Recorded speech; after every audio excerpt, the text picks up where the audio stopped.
Hello dear viewers, this is Navneet Saxena in One Man Academy and this video is the quiz number 2 of class 12th physics। और इस video में हम discuss करेंगे electrostatics और current electricity पे based 20 questions. तो शुरू करते हैं वीडियो को। हमारा फर्स्ट क्वेश्चन है, torsion balance is a sensitive device to used to measure charge, acceleration, velocity और फोर्स। चार ऑप्शन आपको दिए हुए हैं। इन चार में से आपको बताना है कि टॉर्जन बैलेंस किस लिए यूज किया जाता है। तो देखिए, टॉर्जन बैलेंस एक ऐसी सेंसिटिव डिवाइस है which is used to measure the force between elementary particles, यानी कि जो बहुत छोटे छोटे फोर्सेस एक्ट करते हैं इनके बीच में, उसको मेजर करने के लिए टॉर्जन बैलेंस का यूज किया जाता है। और कूलाम ने भी जो अपना कूलाम्स लॉ दिया था वो भी टॉर्जन बैलेंस से फोर्सेस को मेजर करके ही दिया था। और इसका क्रेडिट जाता है जॉन माइकल को, यानी कि जॉन माइकल ही वो थे जिन्होंने टॉर्जन बैलेंस को सबसे पहले बनाया था। बाद में इसमें सुधार होते रहे, लेकिन सबसे पहला क्रेडिट जो जाता है वो किसको जाता है? जॉन माइकल को। तो यहां पर option D is correct. Torsion balance is used to measure the force. Question number 2 है, the quantity whose unit is kilo ampere hour. Kilo ampere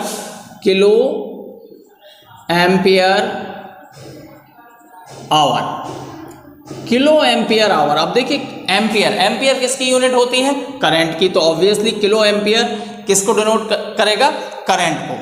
और आवर किसकी यूनिट होती है? टाइम की। तो ये फॉर्मूला क्या बना? I into T. और I इंटू टी क्या होता है? Q। तो Q is equals to I T. और Q चार्ज की यूनिट क्या होती है? कूलाम। तो ऑब्वियसली जो किलो एम्पियर आवर है वो किसकी यूनिट को रिप्रेजेंट कर रहा है? चार्ज की यूनिट को रिप्रेजेंट कर रहा है। तो यहां पर ऑप्शन जो 4 हैं आपके पास, current, potential, electric flux and charge, उसमें से जो ऑप्शन नंबर डी है, charge, it is the correct option. अब चलते हैं अपने अगले क्वेश्चन, यानी कि क्वेश्चन नंबर 3 की तरफ। 3 कहता है, N electric dipole placed in non uniform electric field experiences. एक इलेक्ट्रिक डाइपोल एक नॉन यूनिफॉर्म इलेक्ट्रिक फील्ड में रखा हुआ है, वो एक्सपीरियंस करता है। ऑप्शन ए है no torque and no net force, यानी कि टॉर्क भी एक्सपीरियंस नहीं करेगा, नेट फोर्स भी एक्सपीरियंस नहीं करेगा। ऑप्शन नंबर बी है ओनली ए टॉर्क। ऑप्शन नंबर सी है ओनली नेट फोर्स। और ऑप्शन नंबर डी है both A torque and A net force. आपको बताना है कि इन चारों में से कौन सा ऑप्शन सही है। देखिए, डाइपोल को जब हम एक नॉन यूनिफॉर्म इलेक्ट्रिक फील्ड में रखते हैं तो डाइपोल के 2 चार्जेस होते हैं, एक पॉजिटिव और एक negative. Non uniform electric field में रखा है, यानी कि जहां पर नेगेटिव चार्ज है वहां पर इलेक्ट्रिक फील्ड की वैल्यू कुछ और होगी, जहां पर पॉजिटिव चार्ज है वहां पर इलेक्ट्रिक फील्ड की वैल्यू कुछ और होगी। तो जो फोर्सेस इन पे एक्ट करेंगे due to the electric field, they will not be equal. और जब वो इक्वल नहीं होंगे तो वो एक दूसरे को कैंसिल आउट नहीं करेंगे, hence a net force will act on the dipole. तो एक तो चीज हो गई ये। और अगर डाइपोल इलेक्ट्रिक फील्ड की डायरेक्शन से कुछ एंगल बनाते हुए रखा है तो ऑब्वियसली इन फोर्सेस की वजह से उस पर एक टॉर्क भी एक्सर्ट करेगा। तो नॉन यूनिफॉर्म फील्ड में जब एक इलेक्ट्रिक डाइपोल को हम प्लेस करते हैं तो इस पर एक नेट फोर्स और एक नेट टॉर्क, दोनों चीजें एक्ट करती हैं। जबकि अगर यही डाइपोल यूनिफॉर्म इलेक्ट्रिक फील्ड में रखा हो तो इस पर केवल टॉर्क एक्ट करता है, नेट फोर्स 0 हो जाता है। तो यहां पर ऑप्शन हमारा सही है, both A torque and net force, option number D. Question number next है, what is the ratio of electric flux through A and B. देखिए, 2 स्फीयर आपको गिवन है, एक ये और एक ये। इसके अंदर 2q चार्ज है और यहां पर दिया हुआ है 5q चार्ज। ये फिगर आपको गिवन है। ये अंदर वाला जो स्फीयर है इसको नाम दे दिया है A, और जो बाहर वाला स्फीयर है उसको नाम दे दिया है B। आपसे पूछा है कि A और B से जो फ्लक्स पास होगा उसका हमें क्या बताना है? रेशियो बताना है। देखिए, फ्लक्स गॉस थ्योरम से जो फ्लक्स है वो क्या है? Flux is equals to 1/ε0 times the net charge enclosed by the surface.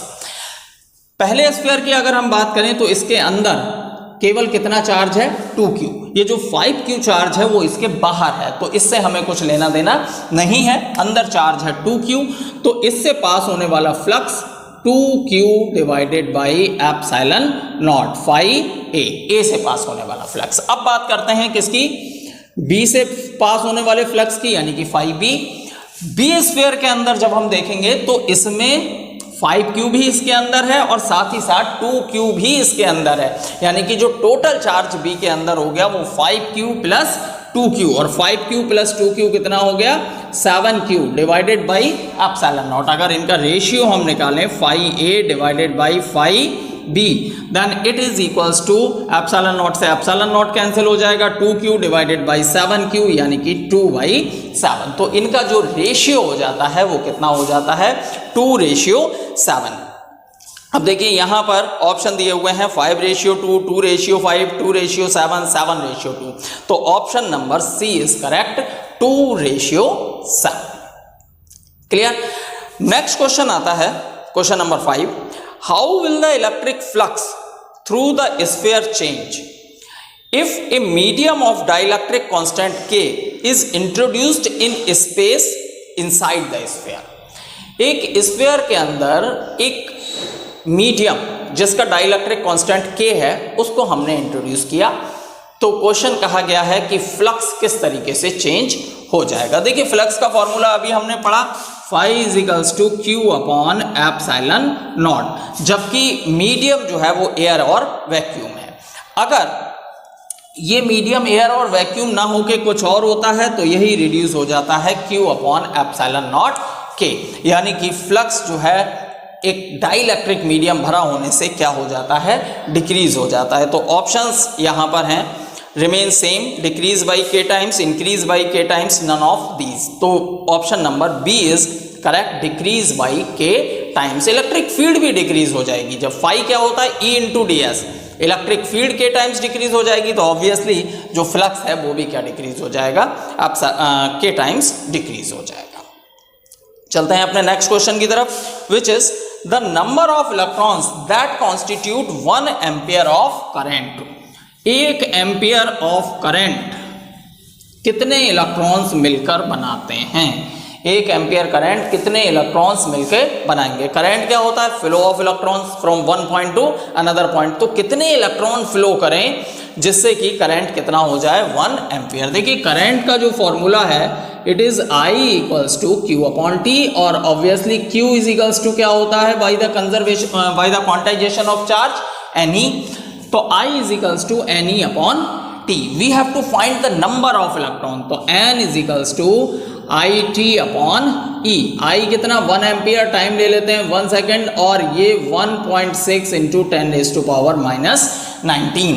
तो 1 upon 1.6 into 10 to power minus 19 जब हम इसको सॉल्व करेंगे तो it will come out to be 6.25 into 10 to power 18। तो इतने electron 6.25 into 10 to power 18 electron एक end से दूसरे एंड तक 1 सेकेंड में जब मूव करेंगे तो जो करंट होगी that will be 1 ampere. 6.25 into 10 to power 18। तो here option number C is correct.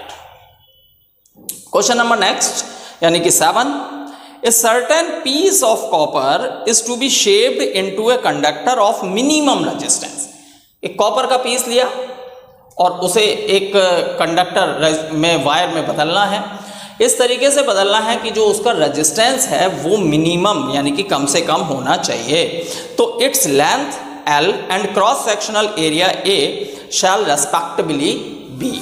Length और क्रॉस सेक्शनल एरिया जिनके लिए 4 ऑप्शन दिए हुए हैं कि इनमें से कौन सा लेंथ और एरिया का कॉम्बिनेशन जो है सूटेबल रहेगा, यानी कि रेजिस्टेंस सबसे कम होगा। L, 2A, L/2, 2A, 2L, 2A और 2L, A अपॉन 2, ये 4 ऑप्शन है। देखिए रेजिस्टेंस किसी वायर का डायरेक्टली प्रोपोर्शनल होता है लेंथ के, एंड रेजिस्टेंस किसी वायर का इनवर्सली प्रोपोर्शनल होता है क्रॉस सेक्शनल एरिया के। तो रेजिस्टेंस को कम रखने के लिए हमें यहाँ से क्रॉस सेक्शनल एरिया ज़्यादा चाहिए, ज़्यादा क्रॉस सेक्शनल एरिया कम रेजिस्टेंस, लेंथ कम चाहिए क्योंकि डायरेक्टली प्रोपोर्शनल है, कम लेंथ कम रेजिस्टेंस। तो जो कॉम्बिनेशन है वो हमें कौन सा चूज करना है जिसमें एरिया ज़्यादा से ज़्यादा हो और लेंथ कम से कम हो। अब ये जो 4 ऑप्शन हैं इन सब में देखिए लेंथ पहले में L है, L/2 है, 2L है, 2L है, सबसे कम लेंथ है बी ऑप्शन में L/2 और एरिया 3 में सेम है और चौथे में हाफ एरिया है। तो जो बी ऑप्शन है उसमें देखिए लेंथ सबसे कम है और एरिया ज़्यादा है। तो बी ऑप्शन L/2, 2A का जो कॉम्बिनेशन है वो यहाँ पर सबसे सूटेबल रहेगा किसके लिए, इसका एक वायर बनाने के लिए जिसका रेजिस्टेंस कम से कम है। तो option B is correct. Question number next है the specific resistance of a rod of copper as compare to that of thin wire of copper. एक रॉड कॉपर की है और एक थिन वायर कॉपर का है। वो कह रहे हैं कि स्पेसिफिक रेजिस्टेंस किसका ज्यादा होगा। स्पेसिफिक रेजिस्टेंस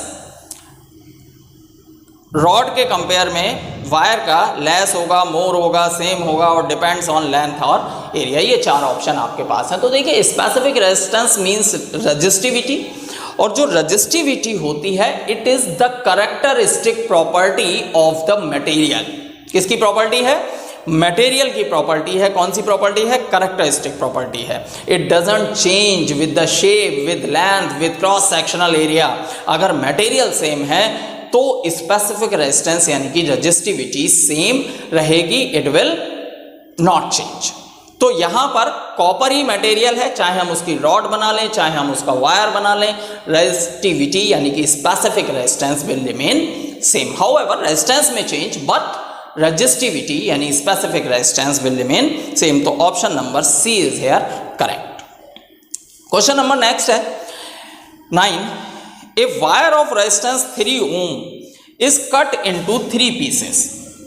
एक रेजिस्टेंस वायर है जिसका रेजिस्टेंस 3 ओम है और उसको 3 इक्वल पीसेस में हमने काट दिया। जब हम 3 इक्वल पीसेस में काटेंगे तो अभी हमने देखा कि रेजिस्टेंस जो है वो लेंथ के डायरेक्टली प्रोपोर्शनल होता है।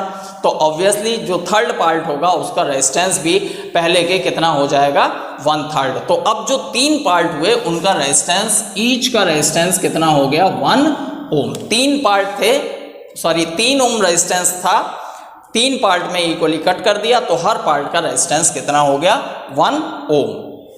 आगे कहते हैं कि they are joined to form a triangle और इन 3 पार्ट को एक ट्राइंगल के फॉर्म में ज्वाइन कर दिया।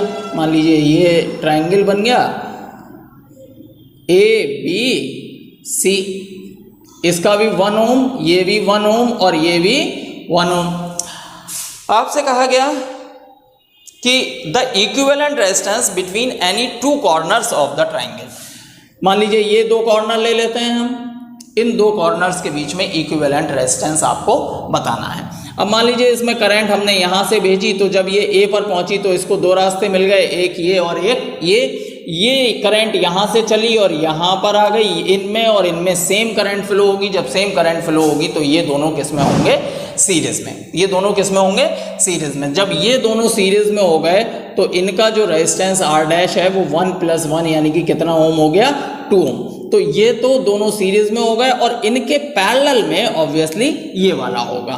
तो जो टोटल रेजिस्टेंस होगा 1/R = 1/R' यानी कि 1/2 + 1/1। ये कितना हो गया भाई, 2 और 1 3/2, तो R = 2/3 ओम। तो जो 2 कॉर्नर्स कोई भी अगर हम ट्राइंगल के ले लें उसके बीच में जो रेजिस्टेंस होगा वो कितना होगा, 2/3 ओम। तो option number here A is correct, 2/3 ohm. Question number next है यानी कि 10 Siemens is the unit of resistance, specific resistance, conductance and specific conductance। In 4 option में से बताना है कि भाई सीमेन किसकी यूनिट है। तो देखिए जो कंडक्टेंस होता है, conductance is the reciprocal of resistance. Conductance is, अगर हम G से कंडक्टेंस को रिप्रेजेंट कर दें तो ये किसका होगा, रेजिस्टेंस का रेसिप्रोकल होगा और रेजिस्टेंस की यूनिट क्या होती है? ओम। तो ऑब्वियसली इसकी यूनिट हो जाएगी ओम इनवर्स या पर ओम, जिसे हम महो भी कहते हैं, जिसे हम क्या कहते हैं? महो। और इसी का दूसरा नाम क्या रखा है? साइमन। तो siemens is the unit of conductance. Siemens is the unit of conductance. Option number C is correct. Next question is how much electric energy is consumed? How much electric energy is consumed? Electric energy के बारे में पूछा है। By a 100 watt lamp, 100 watt का lamp है तो power lamp की कितनी हो गई? 100 वॉट। पावर लैंप की है 100 watt. It is used for 6 hour every day for 30 days. तो टाइम कितना है? 6 hour every day for 30 days, यानी कि 36 जब 180 आवर्स, रोज 6 आवर्स यूज की जा रही है ये डिवाइस। और कितने दिन के लिए? 30 दिन के लिए। तो टोटल जो आवर्स हो गए वो कितना हो गया? 30 इंटू 6 यानी कि 180 आवर्स। आपसे पूछा है एनर्जी कितनी होगी, तो energy is equals to P into T, power is equals to energy divided by time. तो energy is equals to power into time. 100 into 180, it means 18000। Power किस में थी? वॉट में। टाइम किस में था? आवर में। 18,000 वॉट आवर, 18,000 वॉट आवर। अगर इसको किलोवाट में कन्वर्ट करना हो तो 1000 से डिवाइड कर देंगे, तो 18 किलोवाट आवर। ये जो एनर्जी हो गई वो कितनी हो गई? 18 किलोवाट आवर। तो ऑप्शन जो है वो यहाँ सही है, B, energy consumed is 18 kilowatt per hour. ये हुआ क्वेश्चन नंबर 11। बढ़ते हैं अगले क्वेश्चन की तरफ, which is question number 12। Which of the following is blocked by a capacitor? AC, DC, both AC and DC and none of these. Capacitor किसको block कर देता है? देखिए, कैपेसिटर का जो कैपेसिटिव रिएक्टेंस होता है XC, it is equals to 1 upon omega C और 1 अपॉन 2 पाई एफ सी। तो जो रिएक्टेंस है it is proportional to 1 upon F. It is proportional to 1 upon F, reactance of the capacitor. यानी कि कैपेसिटर करंट के path में जो opposition produce करता है that is equals to 1 upon omega C, where और omega is the angular frequency और यहां पर जो एफ है इट इज द फ्रीक्वेंसी।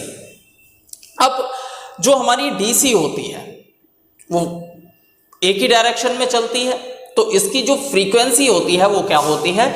0। तो इस इक्वलिटी के हिसाब से जब फ्रीक्वेंसी 0 तो XC क्या हो जाएगा? इन्फिनिटी। यानी कि जो अपोजिशन है, जो कैपेसिटिव रिएक्टेंस है वो क्या हो जाएगा? इन्फिनिटी। और जो कैपेसिटर है वो DC को ब्लॉक कर देगा। तो कैपेसिटर किसको ब्लॉक करता है? DC को। Answer option number B is correct. Question number 13 है, In which of the following forms is the energy stored in a capacitor? Capacitor में एनर्जी किस फॉर्म में स्टोर रहती है? देखिए, कैपेसिटर में क्या होता है? प्लेट्स को हम चार्ज देते हैं, एक प्लेट पे हो जाता है पॉजिटिव, दूसरी प्लेट पे क्या हो जाता है? नेगेटिव। और जैसा ही ऐसा हुआ तो दोनों प्लेट्स के बीच में एक इलेक्ट्रिक फील्ड क्रिएट हो जाता है। दोनों के बीच में क्या क्रिएट हो जाता है? इलेक्ट्रिक फील्ड क्रिएट हो जाता है। और जितनी भी इलेक्ट्रोस्टैटिक पोटेंशियल एनर्जी होती है कैपेसिटर में वो इसी इलेक्ट्रिक फील्ड में, यानी कि स्पेस बिटवीन द प्लेट्स, इसी में स्टोर रहती है। तो यहाँ पर ऑप्शन 4 है, charge, potential, capacitance and electric field. तो obviously option number D, electric field is the correct answer. Question number 14 is potential energy of an electric dipole is maximum when it makes an angle theta with the electric field where theta is potential energy of electric dipole। देखिए, potential energy of electric dipole का जो formula है u theta is equals to minus PE cos theta, minus PE cos theta. आपसे पूछा है कि ये maximum कब होगी? नेगेटिव में वैल्यू है तो पॉजिटिव में आनी चाहिए। मैक्सिमम कब होगी? cos थीटा की वैल्यू मैक्सिमम 1 और मिनिमम कितनी हो सकती है? -1। -1 वैल्यू किसके लिए होती है? 180 के लिए। तो अगर हम cos 180 यहाँ पर पुट करते हैं तो इसकी वैल्यू आएगी -1, तो माइनस माइनस क्या हो जाएगी? +1। तो पोटेंशियल एनर्जी कितनी हो जाएगी? Plus PE। कितनी हो जाएगी प्लस PE। तो अगर एंगल जो है वो कितना हो 180 डिग्री, तब पोटेंशियल एनर्जी क्या होगी मैक्सिमम। तो ऑप्शंस हैं π/2, π0, 3π/2। तो obviously option B is correct, pi. Clear. Question number next है हमारा यानी कि 15। The amount of work required to increase the distance between -6 microcoulomb and 4 microcoulomb. देखिए दो चार्ज हैं, Q1 -6 माइक्रोकूलम और Q2 है 4 माइक्रोकूलम। इनकी डिस्टेंस 6 सेंटीमीटर से 18 सेंटीमीटर करनी है। तो R1 कितना है 6 सेंटीमीटर और R2 कितना है 18 सेंटीमीटर करनी है। तो पूछा है कि इसमें कितना वर्क करना पड़ेगा। तो ऑब्वियसली वर्क एनर्जी थ्योरम के अकॉर्डिंग जितना एनर्जी में चेंज होगा उतना ही क्या करना पड़ेगा work. The work done is equals to change in energy. तो हम क्या फाइंड कर लें, इनिशियल एनर्जी, फाइनल एनर्जी, और फाइनल एनर्जी में से क्या चीज माइनस कर दें, इनिशियल एनर्जी माइनस कर दें, that will equal to the work. तो देखिए work W is equals to delta U और delta U is equals to U2 minus U1। दो चार्जेस अगर R डिस्टेंस पर रखे होते हैं तो उनकी जो एनर्जी होती है उसका एक्सप्रेशन है 1/4 pi epsilon not Q1 Q2 divided by R।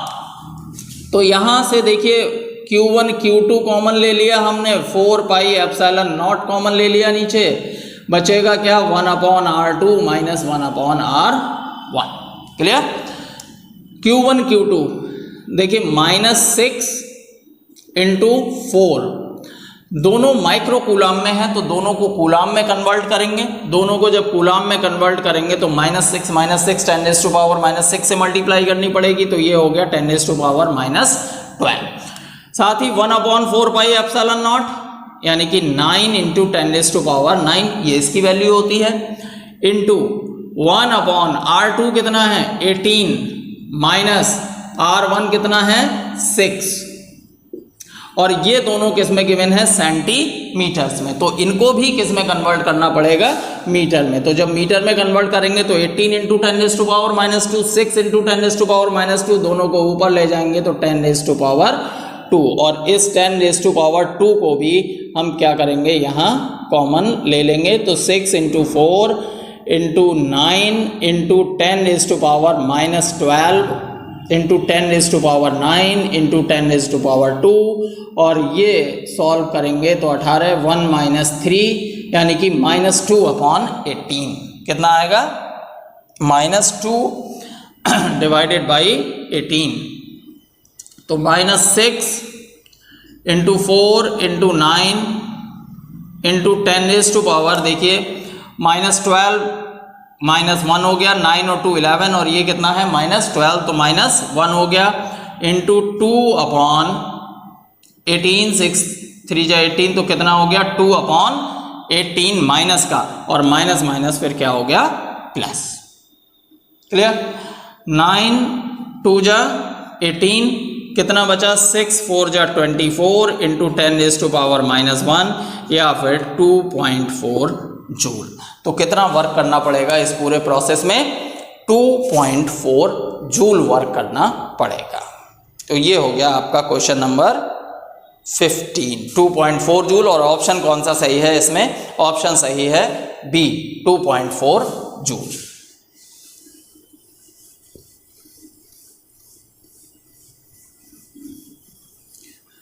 बढ़ते हैं अपने अगले क्वेश्चन की तरफ, which is question number 16.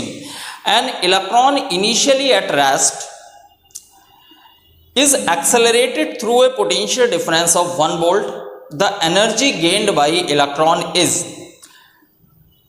1 joule, 1.6 into 10⁻⁻19 joule, 10⁻⁻19 joule, और नन ऑफ दीज। एक इलेक्ट्रॉन को जो रेस्ट में था उसे 1 वोल्ट पोटेंशियल डिफरेंस से एक्सेलरेट कर दिया। देखिए एक्सप्रेशन हमारे पास है W = Q × V।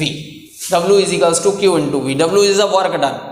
तो ऑब्वियसली इस पे इतना वर्क करना पड़ेगा तो जो एनर्जी इसे मिलेगी वो भी इतनी ही होगी।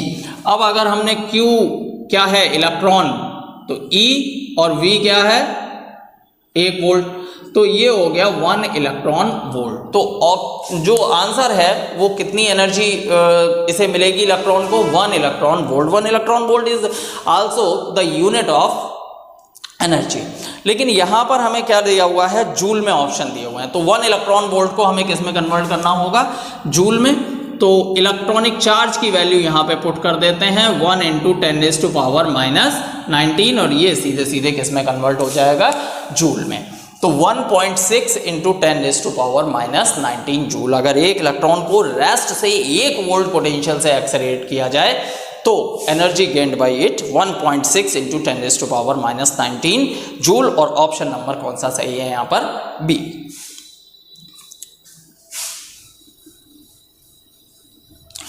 क्वेश्चन नंबर 17 है 2 capacitors of 3 microfarad and 6 microfarad are connected in series। एक भाई है कैपेसिटर ये और एक कैपेसिटर ये है, इन दोनों को सीरीज में कनेक्ट कर दिया एक बैटरी से।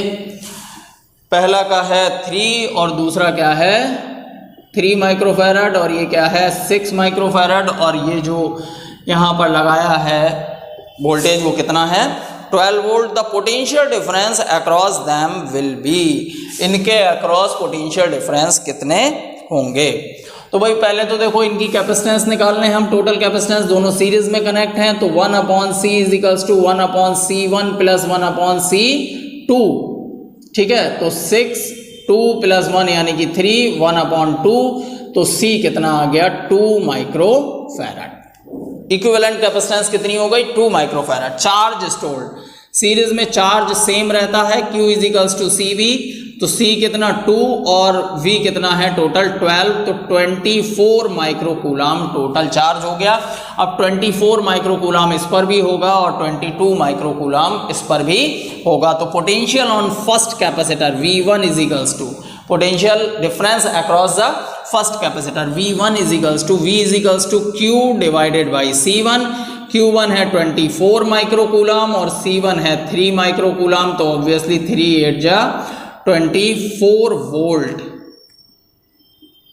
माइक्रोफैराड। तो कितना हो गया ये 8 वोल्ट। ऐसे ही अगर हम V2 निकालें तो Q/C2।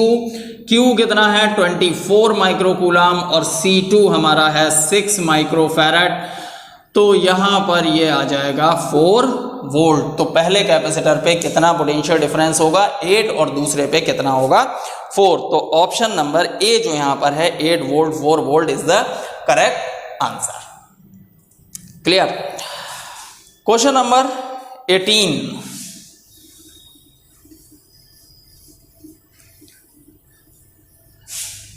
minimum number of capacitor of 2 microfarad each required to obtain a capacitor of 5 microfarad। देखिए कैपेसिटर कई हैं हमारे पास 2 माइक्रोफैराड के, लेकिन हमें किसी सर्किट में जो कैपेसिटेंस चाहिए वो चाहिए 5 microfarad.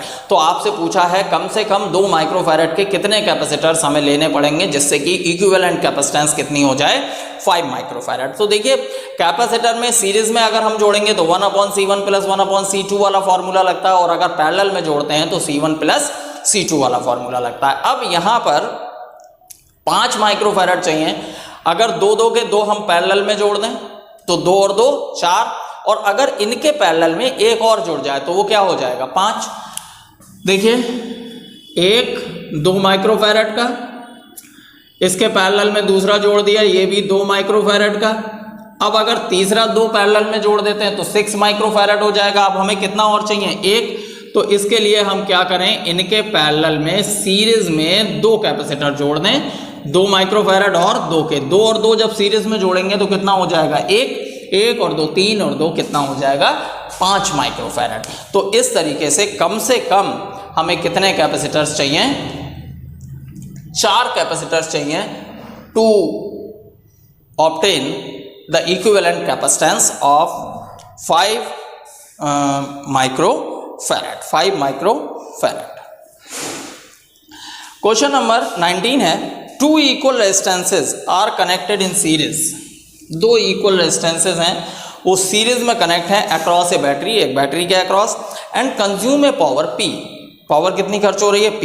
If they are connected in parallel, अगर उनको पैरेलल में कनेक्ट किया जाए, then the power consumed will B, तो पावर कंज्यूम्ड कितनी होगी। देखिए एक ही बैटरी से कनेक्ट हैं तो फॉर्मूला हम यूज करेंगे P is equals to V square divided by R. Potential difference जो है यहाँ पर वही है, वो चेंज नहीं हो रहा। अब जब दो रेजिस्टेंसेस को सीरीज में कनेक्ट करेंगे, ठीक है, तो टोटल रेजिस्टेंस कितना हो जाएगा, R प्लस R यानी कि 2R। तो जब सीरीज में कनेक्ट होगी तो power PS is equals to V square divided by 2R। अब अगर हम इन्हें पैरेलल में कनेक्ट कर दें तो R और R अगर पैरेलल में कनेक्ट करेंगे तो 1/R प्लस 1/R यानी कि R/2। तो पैरेलल में जो पावर हो जाएगी वो कितनी हो जाएगी, V square divided by R/2 यानी कि 2V square divided by R, 2V square divided by R। अब PS डिवाइडेड बाई P अगर हम करें तो V square divided by 2R divided by this, तो into R divided by 2V square. ये इससे कैंसिल, ये इससे कैंसिल, कितना बचा 1/4। तो P पैरेलल में it is equals to 4PS और PS कितनी दी हुई है हमें P, तो पावर कितने टाइम्स हो जाएगी 4P टाइम्स, यानी कि 4P जो आंसर है करेक्ट वो है 4P यानी कि option number B. Question number 20 and last question of this video. In a wheatstone bridge the resistance of each arm is 10 ohm. देखिए व्हीट स्टोन ब्रिज में कहा गया है कि resistance of each arm is, ये wheatstone bridge होता है, इसका 10 ओम, इसका 10 ओम, इसका भी 10 ओम और इसका भी 10 ओम, और यहाँ पर लगा हुआ है गैल्वेनोमीटर, इसका भी कितना है 10 ओम, सब चीज। Then effective resistance of the bridge. अब इफेक्टिव रेजिस्टेंस इसके और इसके बीच में, इफेक्टिव रेजिस्टेंस हम देखें। देखिए सबसे पहली बात तो चारों का साइड्स का रेजिस्टेंस सेम है, तो P/Q must be equal to R/S। P/Q is equals to R/S 10/10 यानी कि कितना 1। तो ये जो ब्रिज है वो कैसा है, बैलेंस्ड है। ये ब्रिज कैसा है, बैलेंस। जब ब्रिज बैलेंस होता है तो ये जो बीच वाला पार्ट है इसमें कोई करंट फ्लो नहीं होता। वो इसलिए नहीं होता क्योंकि इसका ये पॉइंट और ये पॉइंट सेम पोटेंशियल पर हो जाते हैं, और सेम पोटेंशियल पर होने से इनके बीच पोटेंशियल डिफरेंस 0 हो जाता है, तो इसमें तो कोई करंट फ्लो होगी नहीं। अब ये और ये किस में होगा, सीरीज में, यानी कि 10 और 10 20। ये और ये भी सीरीज में होगा यानी कि 10 और 10 20। अब जो 20 अपर और 20 लोअर वाली जो साइड है ये दोनों किस में होगा, पैरेलल में। तो जब पैरेलल में 20 और 20 को हम ऐड करेंगे तो 1/20 प्लस 1/20 इज इक्वल्स टू 2/20 यानी 1/10। तो इफेक्टिव रेजिस्टेंस जो होगा गैल्वेनोमीटर का वो कितना होगा 10 ओम। तो सॉरी गैल्वेनोमीटर का नहीं, व्हीट स्टोन ब्रिज का जो होगा इफेक्टिव रेजिस्टेंस वो कितना होगा 10 ओम। तो option number C is correct 10 ohm. तो ये थे इस वीडियो के 20 क्वेश्चंस। अगर आपको इनसे कुछ अच्छी जानकारी मिली हो तो वीडियो को ज़रूर लाइक करें और चैनल को सब्सक्राइब करें। Thank you.